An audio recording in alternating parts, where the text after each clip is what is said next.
Hello दोस्तों, नमस्कार। एक बार फिर से आप सभी का स्वागत है। आज हम पढ़ाएंगे आपको हिंदी वर्णमाला और इसकी एक शानदार ट्रिक भी होगी और ख़ास तौर से मैं एक कॉन्सेप्ट पे ज़्यादा ध्यान दूंगा। तो इस वीडियो को जो है शुरू से अंत तक ज़रूर देखना, तभी आप अच्छे तरीके से आप हिंदी वर्णमाला कर पाएंगे। और मैं गारंटी के साथ बोल सकता हूँ कि अगर आप 30 से 35 मिनट जितना भी इस वीडियो का टाइम होगा, अगर पूरी क्लास आप देखते हैं तो हिंदी वर्णमाला आपको दोबारा से कहीं से भी पढ़ने की आवश्यकता नहीं पड़ेगी। तो इसलिए अंत तक ज़रूर देखना। अगर आप स्किप करते हो तो ज़रूर आपका टाइम वेस्ट होने वाला है। तो आप टाइम बिल्कुल वेस्ट मत करो।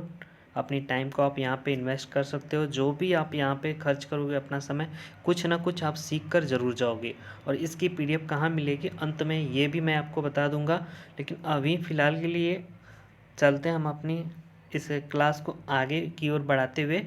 तो यहाँ पे मैं बता दूँ, इसमें आपको हिंदी वर्णमाला का जो बेसिक टॉपिक होता है वो तो मैं ख़त्म करने वाला हूँ। लेकिन यहाँ पे मैं आपको स्वर व्यंजन के बारे में जो अ, बारीकी से सारी जानकारी मैं यहाँ पे देने वाला हूँ कि आपका जो पेपर है, चाहे आपका किसी एग्ज़ाम का आप पेपर दे रहे हो तो आपको इशू ना हो। ठीक है, सारे कॉन्सेप्ट आपके क्लियर हो जाएंगे। और यहाँ पे ट्रिक और कॉन्सेप्ट दोनों तरीके से मैं आपको समझाने वाला हूँ। ट्रिक क्या होंगी वो भी बताऊँगा, और कॉन्सेप्ट कैसे आपके दिमाग में डालना है वो सारी चीज़ें होंगी आगे। तो यहाँ पे अल्प प्राण हो, महाप्राण हो, अघोष सघोष या संयुक्त व्यंजन, जितनी भी चीज़ें या उसका उच्चारण कहाँ से होता है। जैसे क वर्ग आपसे अगर पूछा जाए उसका उच्चारण स्थान क्या है, तो उसका उच्चारण स्थान होता है कंठ। ठीक है, क से कंठ आप याद कर लेंगे।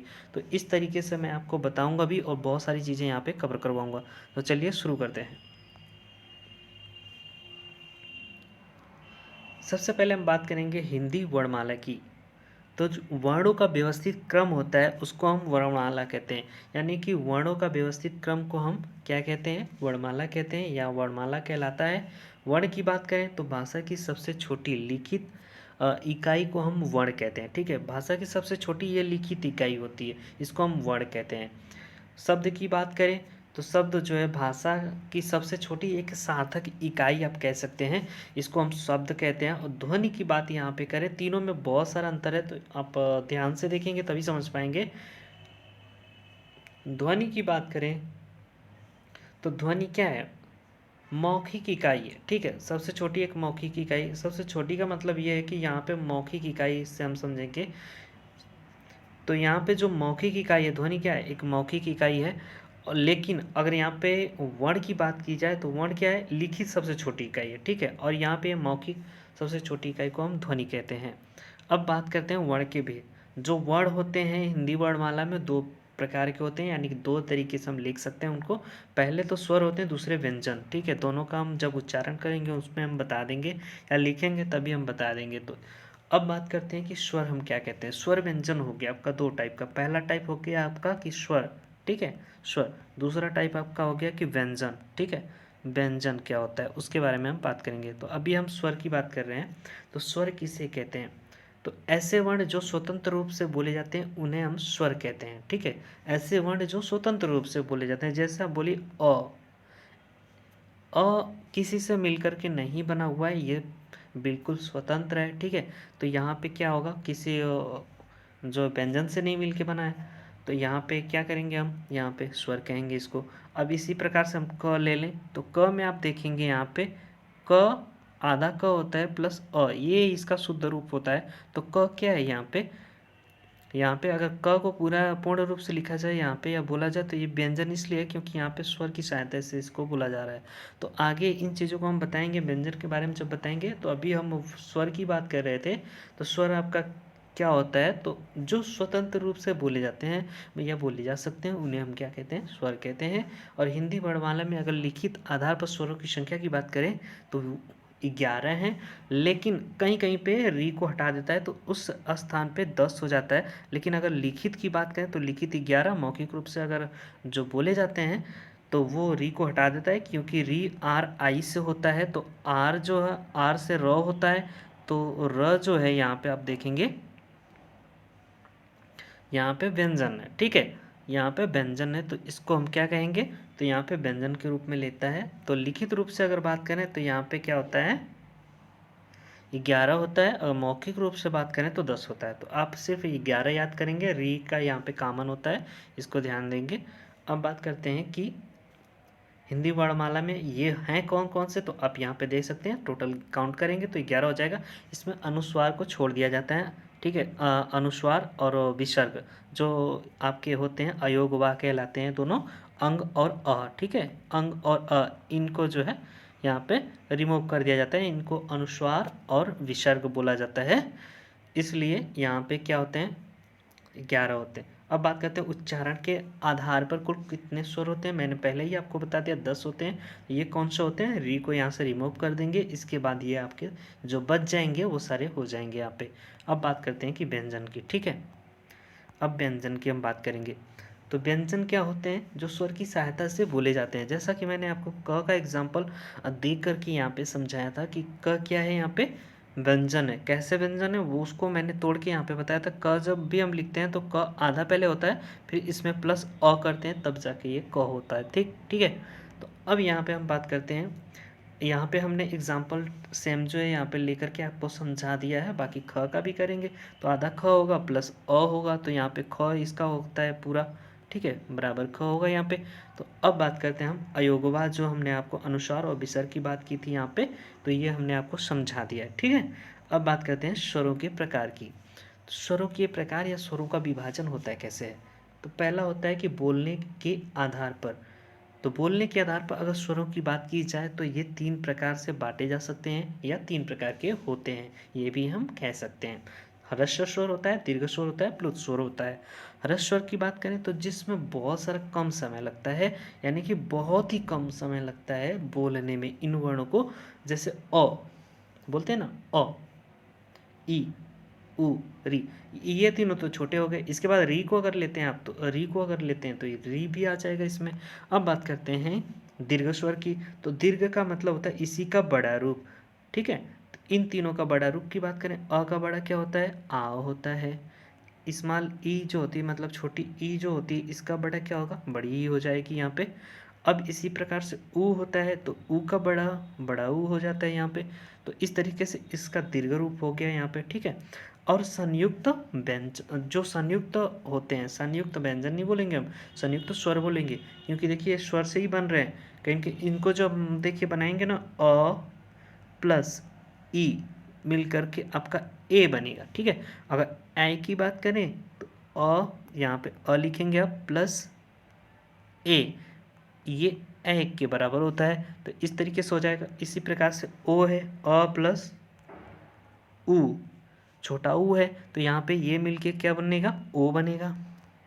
अब बात करते हैं अ प्लस ओ की, तो ये मिलेगा आपको औ की मात्रा मिलेगी यहाँ पे, यानी कि औ जो होगा यहाँ पे ये बनेगा। तो इस प्रकार से यहाँ पे जो संयुक्त होंगे वो भी आ जाएंगे और दीर्घ इसका ये भी आ जाएगा, तो इसमें बोला जाएगा। अब जो बच जाएगा, बचने का मतलब ये है कि जैसे हम किसी चीज़ को खींच करके बोले, या यहाँ पे हम देखिए समय की बात कर रहे थे कि जिसमें कम समय लग रहा था आपका, तो वहाँ पे जो सबसे कम लग रहा था ह्रस्व हो गया। अब थोड़ा सा ज़्यादा लग रहा था या दीर्घ रूप हो जा रहा था, तो वहाँ पे दीर्घ स्वर हो गया। या यहाँ पे अगर थोड़ा सा क्या सबसे ज़्यादा समय लगे, जैसे हम बोलते हैं ना राम, लिखते हैं इसको कैसे हैं, ऐसे लिखते हैं राम, ठीक है। मतलब किसी भी चीज़ को हम खींच करके बोलें, जैसे आम को ही हम आम सिंपल ऐसे हो लिखा जाता है, लेकिन इसको हम खींच करके अगर बोल दें यहाँ पे आम, तो यहाँ पे आम ऐसे बोले तो बहुत सारा हम टाइम ले रहे हैं, समय ले रहे हैं, इसलिए हम क्या कहेंगे यहाँ पे, जो जिसमें खींच कर बोला जाए यानी समय अधिक दिया जाए, वहाँ पे क्या हो जाएगा, प्लुत स्वर हो जाएगा आपका।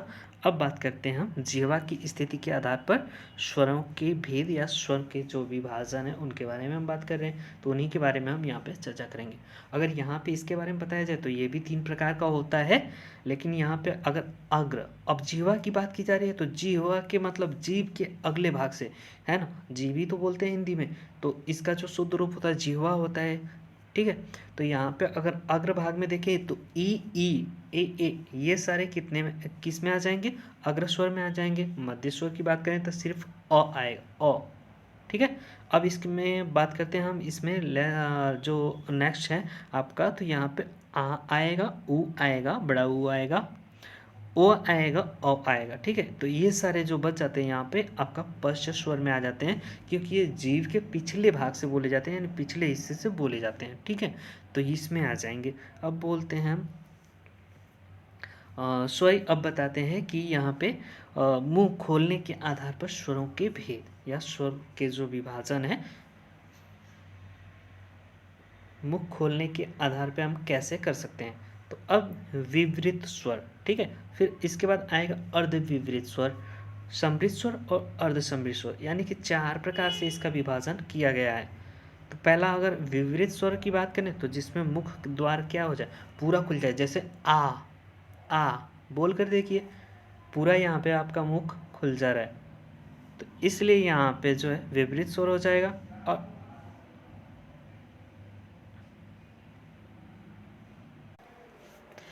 मुख खोलने के आधार पर स्वरों के भेद या विभाजन अगर मुख खोलने के आधार पर किया जाए तो ये 4 प्रकार का होता है। हमने आपसे ये बताया कि ये 4 प्रकार का होता है।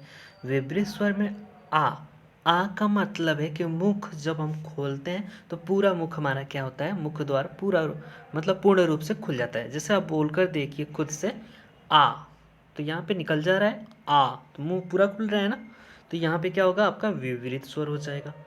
अर्ध विपरीत का मतलब क्या है, अगर विपरीत हमने जान लिया तो अर्ध विपरीत भी पता चल गया कि यहाँ पे अर्ध विपरीत का मतलब होता है कि मुख द्वार क्या होगा, आधा खुलता है, ठीक है। आधा खुलेगा तो वहाँ पे आपका हो जाएगा अर्ध विपरीत स्वर। इसको वो बात करते हैं अ। अब बोल कर देखिए अ, आओ, ए, तो इसमें क्या हो रहा है, आधा खुल रहा है, कहीं न कहीं आधा खुल रहा है, ठीक है। तो अब बात करते हैं समृत स्वर की। समृत स्वर क्या होता है, यानी मुख द्वार लगभग क्या होता है इसमें, समवृत, वृत, वृत मतलब ये क्या होता है, बंद हो जाता है, ठीक है। वृत मतलब इसमें इसमें गोला था, मतलब खुल जा रहा था, और यहाँ पे क्या हो जा रहा है, लगभग लगभग बोल रहा है कि यहाँ पे बंद हो जाएगा। तो जैसे आप बोल कर देखिए ई, क्या हो रहा है, उच्चारण जब आप करेंगे ना तो वहाँ से आपको चीज़ें समझ में आएंगी, ऐसे समझ में नहीं आएंगी। मैं जो बोल रहा हूँ उसको आप करके देखिए, फिर आपको आपको अच्छे तरीके से समझ में आ जाएगी यहाँ पे। तो आप यहाँ पे जब करेंगे ई ऊ, तो इस तरीके से आपका कवर हो जाएगा यहाँ पे। अब बात करते हैं अर्धसमृत स्वर की, जो बच जाएगा वो अर्धसमृत हो जाएगा। इसका मतलब है कि इसमें मुख द्वार क्या होगा, लगभग लगभग जो है आधा बंदी होता है, ठीक है। तो जैसे ओ, थोड़ा सा इसमें आप देखेंगे अर्धगोलाकार बन रहा है यहाँ पे, तो यहाँ पे अर्धगोलाकार अगर बन रहा है तो हो जाएगा, यहाँ पे क्या हो जाएगा, अर्धसमृत स्वर हो जाएगा।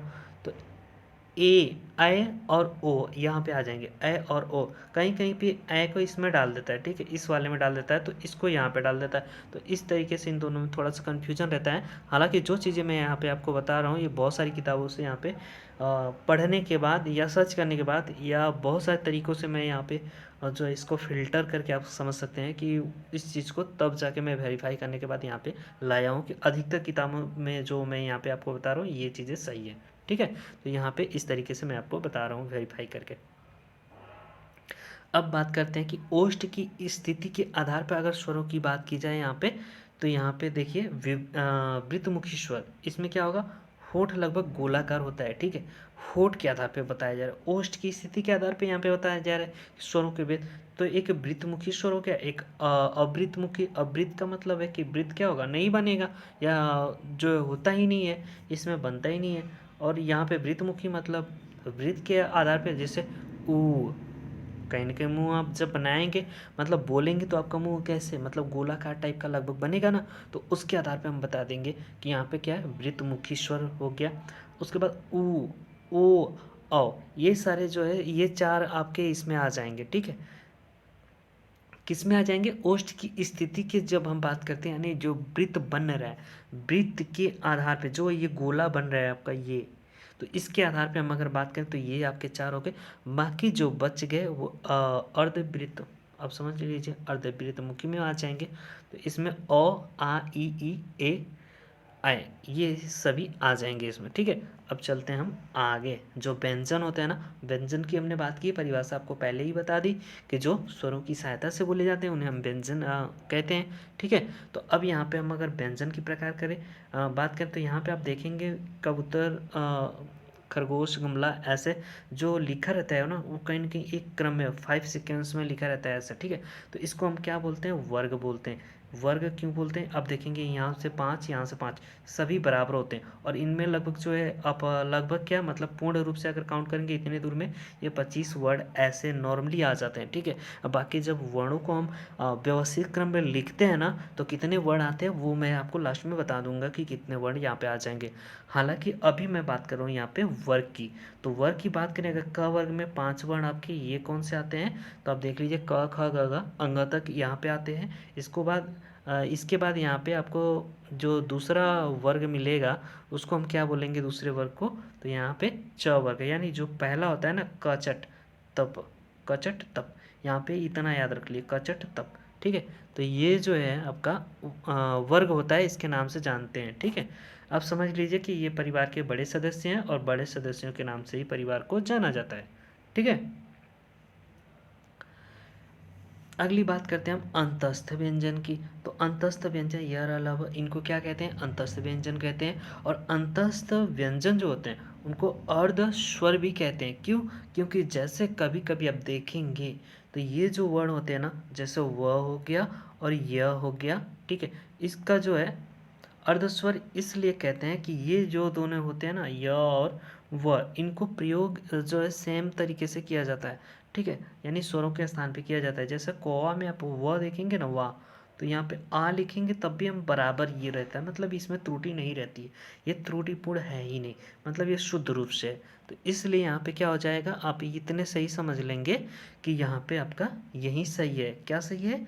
कि जो अंतस्थ व्यंजन होते हैं ना वो अर्धस्वर होते हैं। तो अब आपको यहाँ पे यकीन हो जाएगा। बाकी र की यहाँ पे बात करें, अब यहाँ पे र क्या है? इसको लुंठित वर्ण बोलते हैं। क्यों? क्योंकि कहीं न कहीं हमारी जो जिह्वा होती है ना वो मतलब टच करती है, मतलब ऐसे ऐंठन मतलब मरोड़ टाइप का इसमें होता है, जिसे आप बोल कर देखिए र र, तो जीवा क्या हो रहा है? कहीं ना कहीं फोल्ड हो रहा है ना? हो रहा है कि नहीं? आप बोल करके एक बार देखिए, आपका जीवा जो है ना वो कहीं ना कहीं र बोलने में फोल्ड हो रहा है। तो इसलिए इसको लुंठित बोलते हैं या प्रकंपित वर्ण बोलते हैं इसको, ठीक है। अब ल को क्या बोलते हैं? तो ल को हम बोलते हैं पार्श्विक व्यंजन, और सॉरी पार्श्विक यहाँ पे वर्ण बोलते हैं इसको, ठीक है। पार्श्विक वर्ण बोलते हैं ल को, ठीक है। व्यंजन है तो व्यंजन ही बोलेंगे।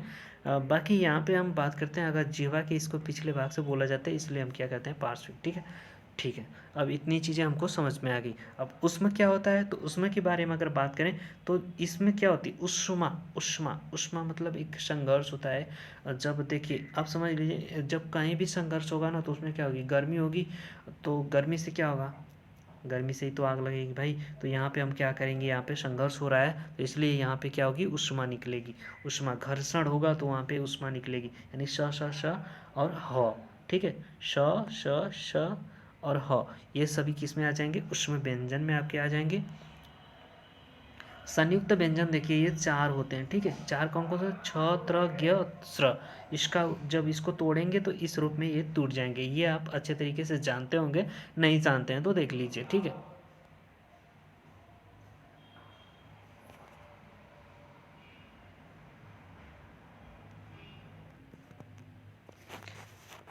अब हम बात करते हैं कि हिंदी वर्णमाला में जो स्वर हैं वो कुल कितने हैं, व्यंजन कुल कितने हैं, और कितने वर्ण हैं, कितने उच्छिष्ट व्यंजन हैं, कितने संयुक्त व्यंजन हैं, और कितने जो इसमें अयोगवा हैं। सारी चीज़ें मैं अब यहाँ पे बताने वाला हूँ। तो हिंदी वर्णमाला में जो अगर कुल व्यंजनों की संख्या की बात की जाए 33 हैं। 33 कैसे हैं आप यहाँ पे काउंट कर लीजिएगा, ठीक है। आप यहाँ पे देखिए, आप काउंट कीजिए, यहाँ पे 25 आपके ये हो गए जो स्क्वायर में है, यानी कि जो वर्ग में है, यहाँ पे 25 ये हो गए। 4 आपके अंतस्थ व्यंजन ये हो गए, और इसके बाद जो है आपका उष्म जो है ये हो गया। कितना हो गया? 33 वर्ण हो गया। 33 वर्ण हम बता रहे थे आपको। तो यहाँ पे क्या हो जाएगा? हिंदी वर्णमाला में कुल जो व्यंजन है उनकी संख्या कितनी है? तो यहाँ पे 33। अब कुल स्वरों की संख्या कितनी है? तो स्वर 11, पहले ही मैंने अ से बता दिया था। अ से लेकर के अ तक ये क्या है? स्वर में आते हैं। इसमें री भी आता है, इसलिए इसकी संख्या 11 हो जाती है यहाँ पे।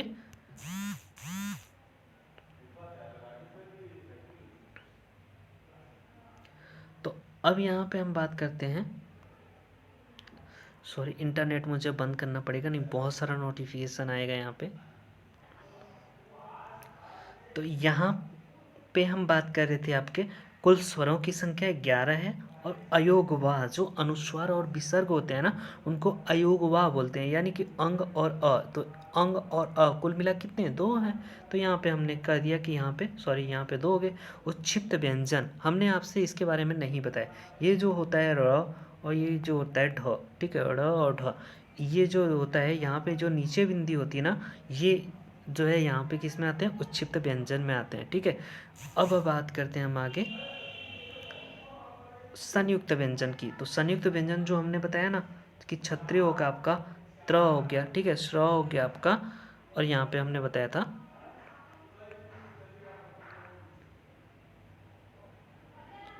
श्र बताया हमने आपको, त्र बताया, ज्ञ बताया, ठीक है, और इसके बाद क्या बताया, क्षत्रिय बताया। ये 4 जो है आपके संयुक्त व्यंजन में आ जाएंगे।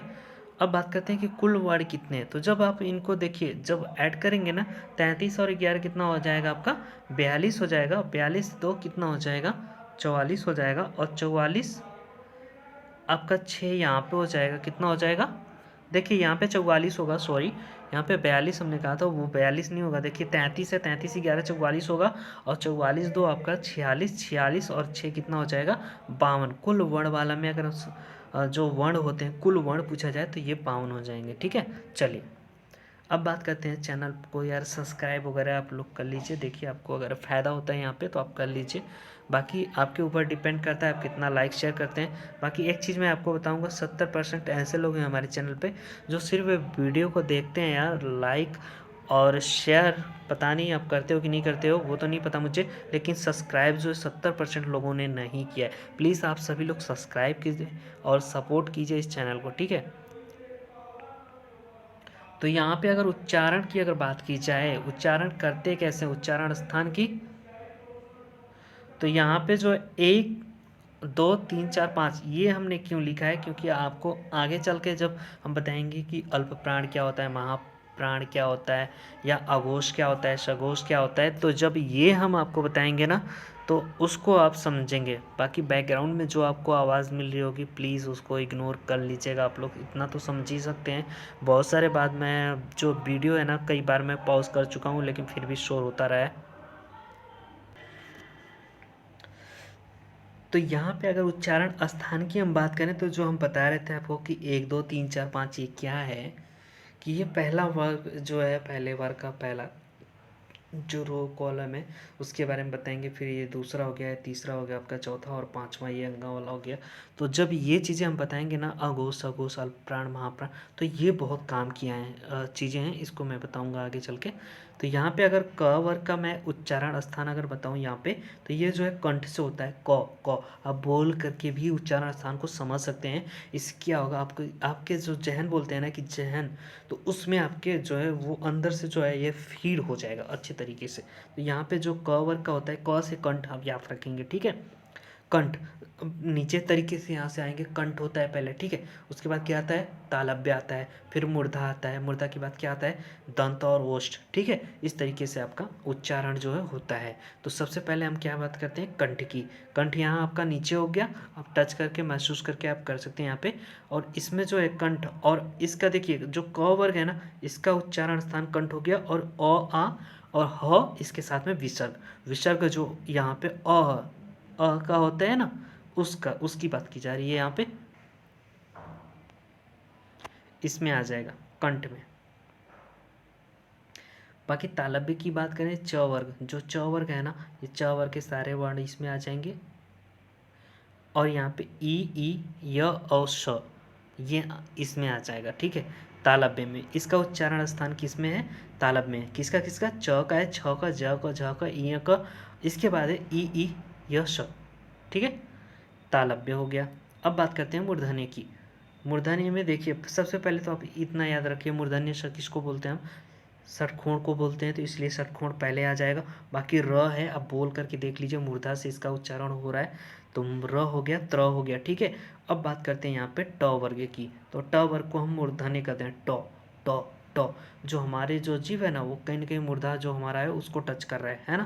तो इस तरीके से जो मूर्धन्य है उसकी आवाज़ आ कहाँ से रही है, मूर्धा से आ रही है। तो इसलिए हम जो ट वर्ग होता है वो मूर्धन्य हो जाता है यहाँ पे यानी कि मूर्धन्य अस्थान हो जाता है, न कि सारे वर्ण मूर्धन्य हो जाएंगे, वो स्थान हो जाता है। बाकी मूर्धन्य श जो होता है इसको आप याद रखेंगे, पूछा जाता है, ज़्यादातर यही पूछा जाता है, ठीक है।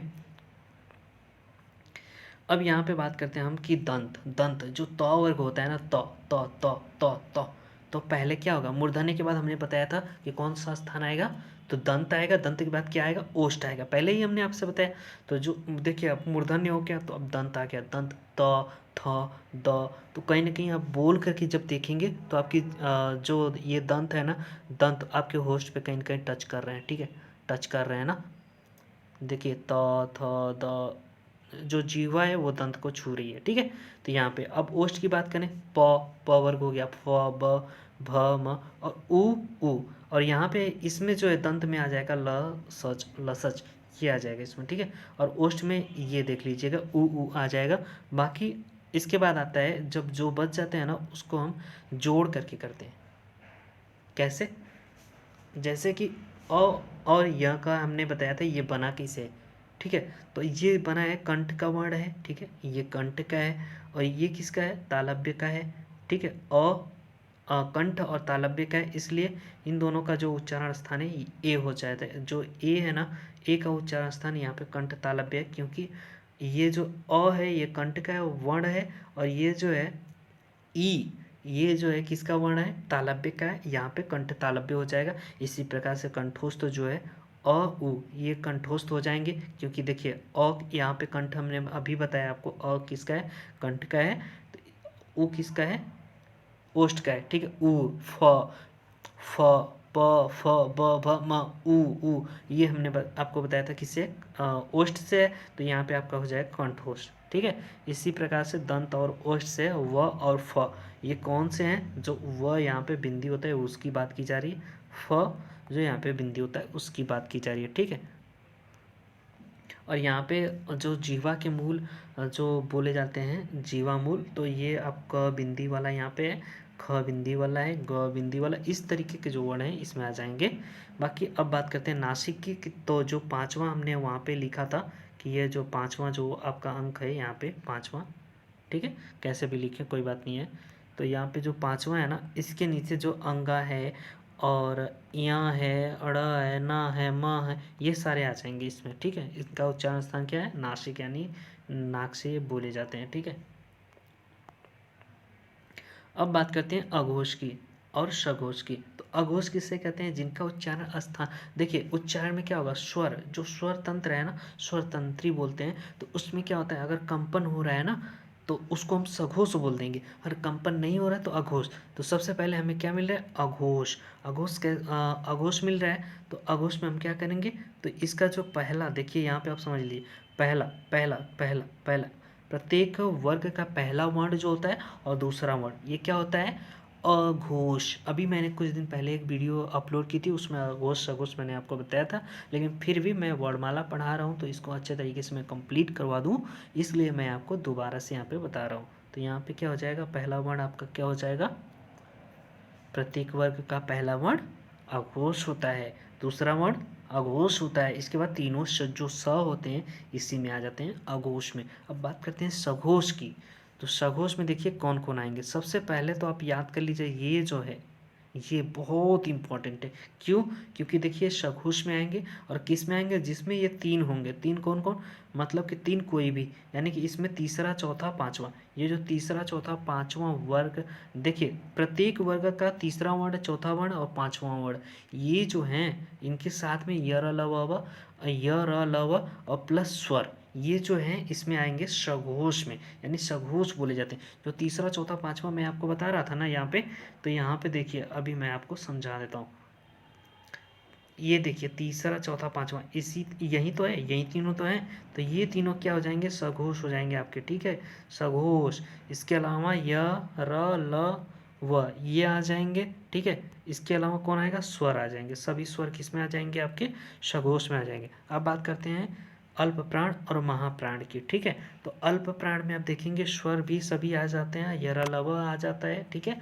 और इसके अलावा प्रत्येक वर्ग का पहला और तीसरा पांचवा वर्ण आता है यहाँ पे, ठीक है। तो ये किस में आता है, तो ये अल्प प्राण में आता है। क्यों आता है, क्योंकि अल्प प्राण में जो हमारी वायु होती है, यानी मुख के अंदर की जो वायु होती है, जब हम वर्ण का उच्चारण करते हैं ना, तो कहीं ना कहीं देखेंगे उसमें जो है कम वायु जो है मुख के बाहर निकलती है, इसलिए हम इनको अल्प प्राण कहते हैं। अधिक वायु निकलेगी तो उसको हम महाप्राण कहेंगे।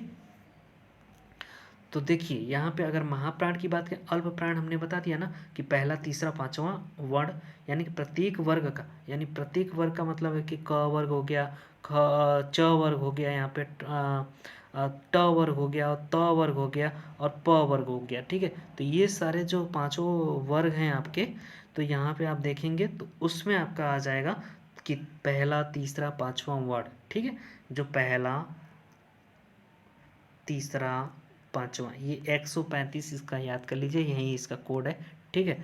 अब बात करते हैं हम महाप्राण की। तो महाप्राण की अगर बात करें तो जिन वर्णों के उच्चारण में वायु जो है मुख के बाहर जो है बहुत अधिक निकलती है, या इसमें देखिए ऊष्मा से आप समझ जाइएगा कि ऊष्मा वाले इसमें आ जाएंगे, ठीक है। तो इसमें दूसरा चौथा आएगा, दूसरा और चौथा यही तो बचा था, प्रत्येक वर्ग का दूसरा चौथा, यानी कि क वर्ग का दूसरा चौथा आप देख लीजिए। दूसरा आपका ख हो जाएगा, क वर्ग की बात की जा रही है ना कि क की, तो यहाँ पे ख, और यहाँ पे चौथा कौन सा होगा, घ। ख और घ के नीचे जो आएंगे सभी आ जाएंगे इसमें, ठीक है। और इसके अलावा कौन आएगा, तीनों स और ह, ठीक है। ये इसमें आ जाएंगे, उष्मा वाले आ जाएंगे, उष्मा वाले। अब बात करते हैं कि हिंदी वर्णमाला में जो सही क्रम में अगर हम बताएं इनको कैसे रखा जाता है, तो देखिए पहले अंग होता है, अंग होता है, ठीक है, चंद्र बिंदु वाला होता है, फिर इसके बाद अंग होता है, फिर इसके बाद अ आ ई, फिर ये क्रम आ जाता है यहाँ पे, ठीक है। ये क्रम में इसको लिखते हैं हम, ठीक है। इसका सही क्रम में यहाँ पे लिखा हुआ, तो ताकि आप जो है इसको जान पाएँ। क्यों, क्योंकि देखिए कभी कभी प्रश्न आपसे पूछ लेता है कि जो ये क्रम में ये पूछा जाएगा कि ये जो अंग है ना ये किसके बाद आता है, तो यहाँ पे अंग इसके बाद आता है, ठीक है। बहुत सारी चीज़ें आपको यहाँ पे लिख दी होंगी, इसमें से किसी तीन को उठा लेगा और पूछेगा किसके बाद आता है, तो आपको बताना है इसके बाद आता है। जो चीज़ें वहाँ पे दिया रहेगा उसके अकॉर्डिंग हम आंसर करेंगे, हालांकि इसी के बाद आ रहा है, तो जो पूछा रहेगा उसके अकॉर्डिंग हम उत्तर देंगे, उससे एक पहले वाला ठीक कर देंगे। अब पूछेगा कि किसके पहले आता है, तो यहाँ पे अ के पहले आ रहा है तो अ ऑप्शन में होगा, तो उस तरीके से हम कर लेंगे। अब बात करते हैं, देखिए यहाँ पे जो छतरी होता है क के बाद ही इसका स्थान आ जाता है ना, व्यवस्थित क्रम में। तो इसलिए ये भी पूछ लेगा किससे पहले आ रहा है, तो ख से पहले आ रहा है, किसके बाद आ रहा है, क के बाद आ रहा है। तो इस तरीके से आपसे जब प्रश्न पूछे जाएँ तो यहाँ पे इसको आप कर लेंगे। तो इसलिए मैं आपको सही क्रम बता दे रहा हूँ। देखिए क के बाद आता है छ, कैसे आता है, तो देखिए ये जो क होता है ना, क प्लस श, इस तरीके से तो बनता है, ऐसे ही तो बनता है आपका, ठीक है। तो यहाँ पे जब हमने संयुक्त व्यंजन आपको बताया ना, तो उसमें हमने आपको बता दिया, ठीक है। तो जो कश, देखिए यहाँ पे कश, यहाँ पे जो संयुक्त व्यंजन है इसको आप जानते हैं, इसलिए हमने ज़्यादा डिटेल में नहीं बताया, ताकि आपको जो है यहाँ पे समझ में आ जाए। तो आप यहाँ पे देख लेंगे, यहाँ पे वही चीज़ें हैं कि इनका मैं स्थान निर्धारण कर रहा हूँ, तो ये पहले से हालांकि विद्वानों ने निर्धारित किया है, उसी को मैं आपको बता रहा हूँ यहाँ पे, ठीक है। तो यहाँ पे क के बाद आपका हो गया श, छतरी छ हो गया। इसके बाद आता है ख, फिर ग घ अंग, फिर च छ ज, ज के बाद आपका आएगा ज्ञ, इसको भी आप नोट कर लेंगे, ज्ञ आएगा क्योंकि ये संयुक्त व्यंजन है, ज और य से बना है, ठीक है। ज तो ज के बाद ही आएगा, ज से बना है तो ज और य से बना है तो ज के बाद ही आएगा। इसके बाद कौन सा आएगा, एक उच्छिप्त। अब जब आगे देखेंगे, देखिए त के बाद उच्छिप्त, देखिए यहाँ पे उच्छिप्त ढ ढ, एक बिंदु वाला जो होता है ना, तो ये इसके बाद आता है ढ के बाद, और इसके बाद ड के बाद आपका ये बिंदु वाला ड आएगा, ठीक है। जो उच्छिप्त होते हैं ना, जो बाहर मैंने निकाल के रखा हुआ है, तो वो यहाँ पे आ जाएंगे, ठीक है। इसके बाद बात करते हैं हम त्र के बाद, थ द ध न फ व, यहाँ तक आप कुछ नहीं आएगा, फिर श के बाद श्र आ जाएगा, ठीक है, श्र, बाकी ह पे जाके ख़त्म हो जाएगा। तो इस तरीके से ये उसका उच्चारण स्थान है। बाकी आप चैनल पर नए हो तो चैनल को सब्सक्राइब कर लेना भाई आप लोग।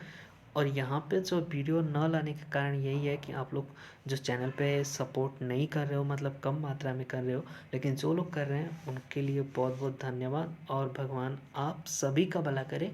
आप लोग सभी लोग जो हैं एक सक्सेसफुल टीचर बने। और अगर वीडियो की तैयारी कर रहे हैं तो आप वीडियो बने, लेखपाल बने, जो भी तैयारी कर रहे हैं वो आप उसमें आप सफलता हासिल करें। तो अगली वीडियो जल्दी आएगी, इसके लिए आप सब्सक्राइब वगैरह कर लीजिएगा। और बाकी आप हमारा जो टेलीग्राम ग्रुप है मैं आपको दिखा देता हूँ यहाँ पे। आप टेलीग्राम ग्रुप से बिल्कुल ज्वाइन करना ना भूलें, ठीक है। तो टेलीग्राम ग्रुप आपको मिल जाएगा यहाँ पे, ठीक है। ये आपका टेलीग्राम ग्रुप है, आप देखेंगे यहाँ पे चंदा इंस्टीट्यूट करके आपको टेलीग्राम ग्रुप ये मिल जाएगा आपको, ठीक है। बहुत सारे बच्चे 6000 प्लस यहाँ पे बच्चे ज्वाइन किए हुए हैं। तो ये ग्रुप आप ज़रूर ज्वाइन करें, यहाँ पे आपको नोट्स वगैरह यहाँ पे शेयर किया जाता रहता है। तो इस ग्रुप को आप ज्वाइन कर लीजिएगा। और बाकी ये जो मैं यहाँ पे देखिए पोस्ट वगैरह जो शेयर करता रहता हूँ ना, तो उस पर आप जाके आप लाइक वगैरह कर दिया करो, पोल के माध्यम से आप वोट कर दिया करो, ठीक है। वोट कर दिया करो। बाकी आपको नोट्स जो है इसका ना, आपको नोट्स कल मिल जाएगा यहाँ पे, ठीक है। यानी कि आज शाम तक या कल सुबह तक जब भी है, नोट्स जल्दी जल्दी मिल जाएगा यहाँ पे। तो आप नोट्स को डाउनलोड कर लीजिएगा सभी लोग, ठीक है। इस वेबसाइट पे मिल जाएगा allindiafreetest.com पे, ठीक है। उसका लिंक मैं इस वीडियो के डिस्क्रिप्शन में डाल दूंगा कुछ समय बाद, और कमेंट में भी PDF का लिंक पिन कर दूंगा, ठीक है। तो धन्यवाद।